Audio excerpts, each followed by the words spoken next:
Hello, आज हम पढ़ेंगे CCE continuous and comprehensive evaluation. HTET में ये इम्पॉर्टेंट टॉपिक है और एक क्वेश्चन या दो क्वेश्चन इसमें से देखने को मिल जाते हैं। इसके जो सब टॉपिक्स हैं, assessment for learning, assessment in learning, assessment of learning, बहुत ही इम्पॉर्टेंट और ज़्यादातर इनमें कन्फ्यूजन होता है ना, इसमें कन्फ्यूजन। तो आज हम पहले इसके बारे में पढ़ेंगे, थोड़ा थोड़ा क्या है डिटेल में पढ़ेंगे इनके बारे में।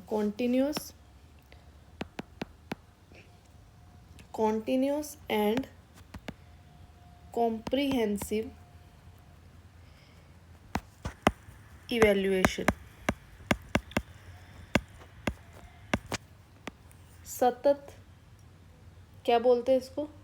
सतत बोलते हैं। और जो लगातार जो इवैल्यूएशन हो रहा है, मूल्यांकन हो रहा है, वो क्या है?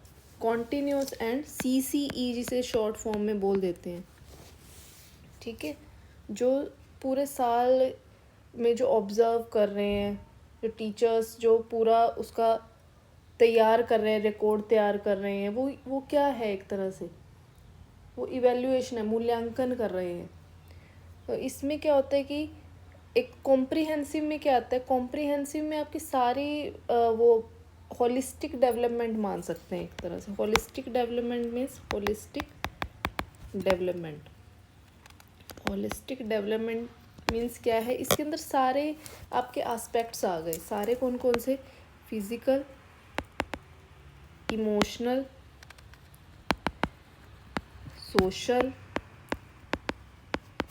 सारे मेंटली, मतलब कितना, मैं हर चीज़ में आप लगा लो कि सारा होलिस्टिक डेवलपमेंट, पूरी सारी जो विकास है, सारा विकास वो इसके अंदर आता है, कॉम्प्रिहेंसिव के अंदर। स्टैंडर्डाइज टेस्ट के बारे में भी सुना होगा आपने। स्टैंडर्डाइज टेस्ट क्या होते हैं? स्टैंडर्डाइज टेस्ट वो टेस्ट होते हैं जो कि बड़ी पॉपुलेशन के लिए किए जाते हैं। जैसे आपके जो ये एग्ज़ाम है, HTET हो गया, CTET हो गया, ठीक है, HTET हो गया, CET हो गया या CTET हो गया, ऑब्जेक्टिव टाइप होते हैं ना इनमें क्वेश्चन, तो वो बड़ी पॉपुलेशन के लिए बनते हैं। जो बड़ी पॉपुलेशन के लिए बनाए जाते हैं वो क्या है? स्टैंडर्डाइज टेस्ट होते हैं। अब तीन जो सबसे इम्पोर्टेंट है जिसमें से क्वेश्चन आता ही है, वो है असेसमेंट ऑफ लर्निंग, सीखने का अधिगम के लिए, सीखने का आकलन बोल सकते हैं आप इसे। ठीक है, एक है आपका असेसमेंट फॉर लर्निंग,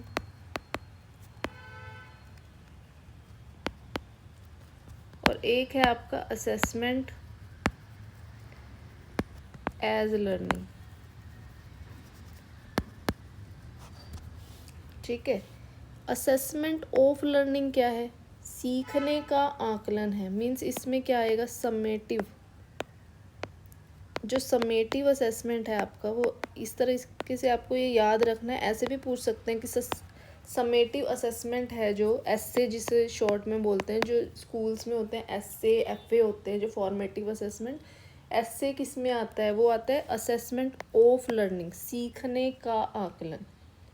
ठीक है, ये कब किया जाता है? एंड में किया जाता है। ठीक है, जज करने के लिए, मतलब जो पेन पेपर के थ्रू जो टेस्ट लिए जा रहे हैं वो क्या है? वो आपका क्या है? Assessment of learning. एसए में यही तो होता है ना, पेन पेपर टेस्ट। और इसमें कौन कौन आ गए? आपके पेरेंट्स आ गए। कौन कौन इन्वॉल्व होते हैं? पेरेंट्स, टीचर्स और मैनेजमेंट।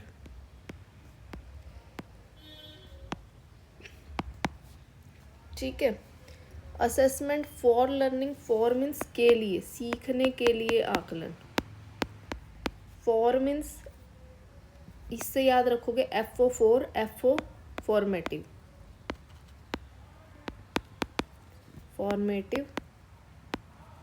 असेसमेंट। ये कब होता है? देखो, ये तो एंड में हो गया ऐसे तो। और फॉर्मेटिव असेसमेंट कब होता है? शिक्षण अधिगम उस प्रक्रिया के दौरान होता है, during teaching learning process, during teaching learning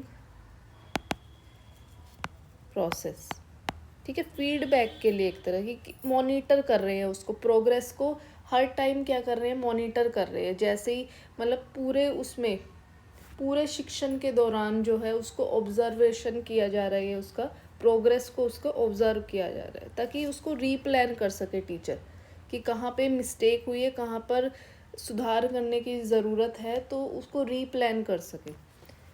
तो इसमें क्या होता है, डिफरेंट एक्टिविटीज़ के थ्रू, एक तो इसमें क्या होता है, बच्चा भी और टीचर भी ये मोटिवेटेड फील करता है, फील्स मोटिवेटेड, क्योंकि साथ साथ हो रहा है, साथ साथ उस पर ऑब्जर्वेशन और साथ साथ प्रोग्रेस को मॉनिटर कर रहे हैं, फील्स मोटिवेटेड,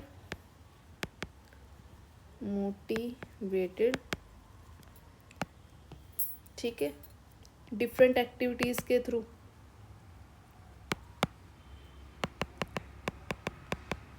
अब है असेसमेंट एज लर्निंग मीन्स के रूप में, ठीक है, ये तो याद रहेगा ना, FO4 means FO formative assessment. Self responsibility, भाई बच्चे को खुद ही, ठीक है, सेल्फ रिस्पॉन्सिबिलिटी, जैसे पीयर ग्रुप हो गया बच्चे का, मतलब इसमें एक तरह से कोलैबोरेटिव लर्निंग आ गई, सारे जो मिल कर के बच्चे आपस में जो कर रहे हैं लर्निंग, वो क्या है, जैसे ग्रुप्स बना देते हैं, या कोई प्रोजेक्ट दिया उसमें मिल कर के काम कर रहे हैं, ग्रुप एक्टिविटी हो गई, तो वो क्या है, ये सीखने के रूप में है आंकन, ठीक है, सेल्फ रिस्पॉन्सिबिलिटी आ गई इसमें बच्चे की, सेल्फ रिस्पॉन्सिबिलिटी बच्चे की जो है, बच्चे को खुद ही रिस्पॉन्सिबिलिटी आ गई, ठीक है। और एक होता है इसमें assessment in learning, assessment in learning, देख इन लर्निंग इसमें क्या है कि हमने कोई पैराग्राफ पढ़ा, कोई पैसेज पढ़ा, और तभी हमने उसके बाद से क्वेश्चन पूछ लिए। जैसे स्कूल्स में जनरली होता है कि हमने चैप्टर पढ़ा और उसके बाद ही फीडबैक ले लिया, ये जैसे हमने क्या पढ़ा, कोई पैराग्राफ पढ़ लिया, पैराग्राफ पढ़ा या कोई अनसीन पैसेज, जैसे फिर उसके बाद क्या हो गए, उसके हमने बाद में क्वेश्चंस पुट कर लिए, क्वेश्चंस पूछ लिए बच्चों से, ठीक है, साथ के साथ, तो वो क्या हुआ, असेसमेंट इन लर्निंग।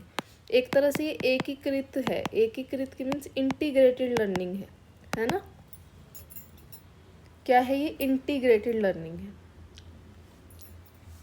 तो असेसमेंट जो है फॉर लर्निंग में क्या है कि प्रोग्रेस कैसे हो रही है, साथ के साथ पता कर रहे हैं कि प्रोग्रेस कैसे हो रही है, हाउ प्रोग्रेस इज गोइंग, ठीक है।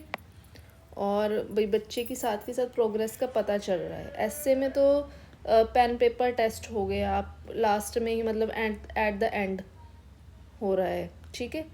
और असेसमेंट ऑफ लर्निंग में वो अचीवमेंट के लिए होता है, ऑफ लर्निंग के लास्ट में कुछ ना कुछ क्या है, परफॉर्मेंस के अकॉर्डिंग वो कर देंगे कि जो पेन पेपर जो भी रिज़ल्ट हुआ उस चीज़ का, पेन पेपर के थ्रू जो भी टेस्ट लिए गए हैं, मीन्स वो क्या एक तरह से अचीवमेंट के लिए हुआ, ठीक है।